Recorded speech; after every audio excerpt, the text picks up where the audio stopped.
Welcome back to the Derelict Workshop renovation series. So far I have cleared out decades of old junk, rebuilt the chimney and installed a stove, repaired the roof, replaced and treated the rotten floors, dug up the workshop floor, moved soil away from around the sides of the building and completely renovated the woodshed, removing the monster ivy, replacing the roof, filling it up with wood for future projects, and have recently begun to restore some vintage British-made machinery to help with the renovation.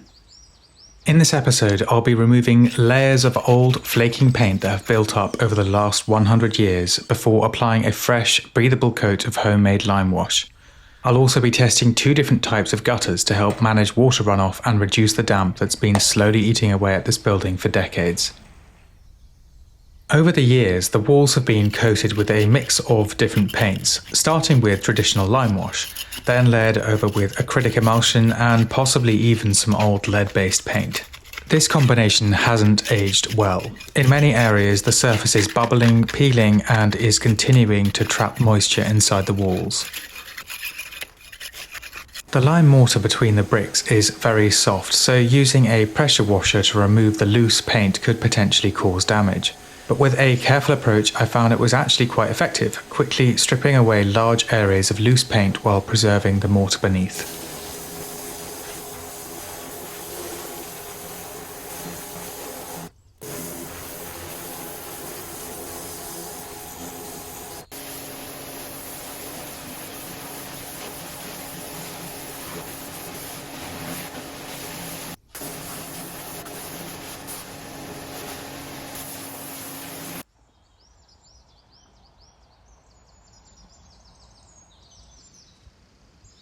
Although the pressure washer worked well to get rid of the very loose areas, there is still plenty of crumbling paint to get rid of before applying the Limewash. I have found a tough, twisted wire brush works really well for this.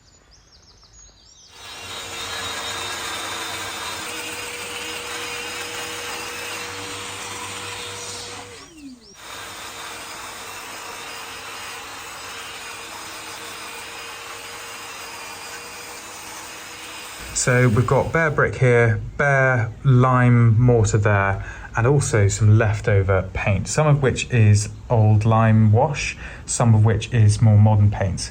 We've also got areas where there's a modern paint applied, which is like glue. It's like a sort of thick, rubbery glue. So I'm not going to be doing anything with that because it's so hard to remove. We'll see how the paint adheres. If it is troublesome, I may well strip it off with chemical stripper. So reasons for using Limewash in this building. The first is porosity. It's really porous, or you'll hear lots of people say breathable, which allows water to travel through it. And in these old buildings, I mean, they're really, really damp, or this one is in particular very, very damp, and it needs to be able to breathe. You can see here where dampness is just coming straight through that wall and being sucked up from underneath. So it needs to be breathable to allow that water to get out. If you put a plastic or more modern paint over the top, it will most likely bubble and peel off over time. It will also mean that you'll just drive any dampness further up the wall.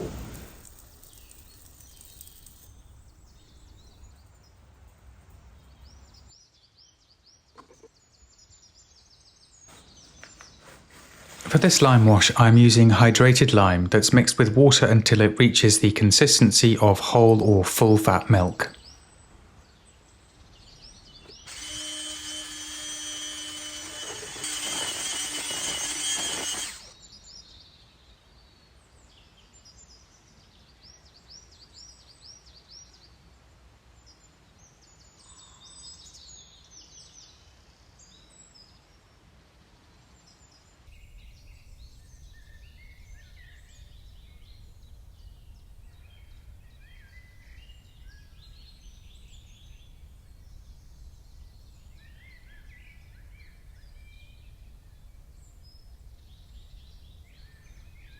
First coat's on and has been drying for roughly an hour or two.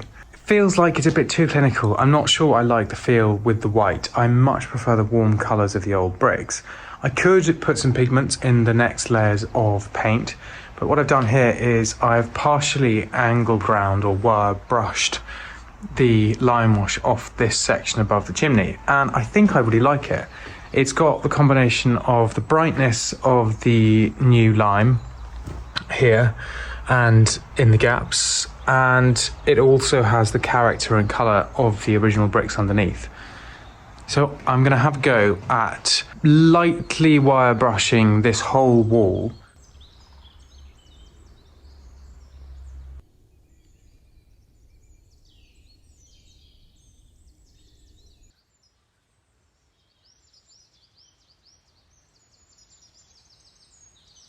This workshop is incredibly damp.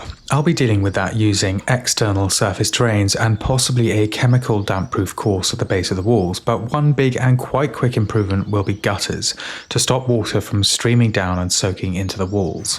Before I test some different gutters, let's look back at how this workshop looked at the beginning, and while we're at it, let's talk about the sponsor for this video, Incogni. I loved clearing out this workshop space, removing piles of junk, rotten wood and even the rat's nest. What isn't so rewarding is cleaning up the digital version of that mess. Heaps of junk mail in my inbox, pestering phone calls from bots and scammers, and that's why I'm glad to be working with Incogni. I partnered with NordVPN a while back, who are keeping an eye on the dark web for any leaked data that may belong to me. But it turns out most personal data doesn't even make it that far. It's being bought and sold openly by data brokers. Incogni contacts data brokers on your behalf and gets your personal information like your name, address and phone number removed automatically. It's like hiring a digital cleaning crew. I signed up and within days they had sent over 180 data removal requests. No forms to fill out, no emails to send. Incogni handles the legwork. Let Incogni handle the makers of your digital junk. Use my link in the description or code incogni.com/Kilner for 60% off an annual plan.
This roof art gutter system from Southern Sheeting was a pleasure to work with and looks fantastic, but it is on the pricey side.